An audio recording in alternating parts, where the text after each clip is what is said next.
थलामा लैतम ताता जी। ਚਾਚੇ ਨੂੰ ਸਲਾਮ ਬਾਅਦ ਚ ਕਰੀ, ਪਹਿਲੇ ਇਹ ਦੱਸ ਅੱਜ ਡੱਕਾ ਕਿਵੇਂ ਲੱਗਾ? नहीं होया तो चेंज ते थुरू थुरू तो थोड़ी ठंड थी ते लड़तियां दे हाथ नहीं थुले, बाद च थोड़ी धुप लगी ते सैट होदा है। दरअसल सादे अद्धे थलारी थोलल पैना लैदे है। ਤੇ ਅੱਜ ਫਿਰ ਤੇਰੀ ਬੈਟਰੀ ਕਿਉਂ ਡਾਊਨ ਹੋਈ ਸੀ? तो ही नहीं हरे बंदे दा हर बंदा मधाता दा तुसी भी तार लिया ते 30 होया। वैसे ताड़े जे तमंतर जेड़े है ना, तमंतरी तारदे तारदे पहला 30 ते आ जांदे है। What a good shot, great footwork, कोई दवाई लिया दो यार, मेरे ढिड च पीड़ होंदी है। ਸਰਫਰਾਜ਼ ਮਜ਼ਾਕ ਆਪਣੀ ਜਗ੍ਹਾ ਤੇ ਫਾਈਨਲ ਹਾਰ ਕੇ ਤੇਰੇ ਢਿੱਡ 'ਚ ਪੀੜ ਹੋਈ ਹੈ। नहीं अलहमदुलिल्लाह मैनू ऐसी कोई तकलीफ नहीं हुई, बल्कि खुशी हुई है कि साडा फौसर मिसबा जित गया।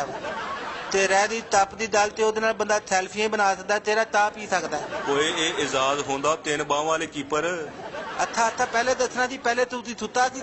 ਨਹੀਂ ਮੈਂ ਤਾਂ ਨਹੀਂ ਸੀ ਸੁੱਤਾ, ਲੱਗਦਾ ਤੁਹਾਨੂੰ ਅੱਜ ਨੀਂਦ ਆਈ ਸੀ। ਫਾਈਨਲ 'ਚ ਹੋਸ਼ੋ-ਹਵਾਸ ਕਾਇਮ ਕਰਕੇ ਖੇਡੀਦਾ ਹੁੰਦਾ। हाँ ते थे ते ही इत्थों 74 थोर बनाया, उत्थे थतोर बहुत ते केड़ा मेरा फूफी दा पुत बैठा सी।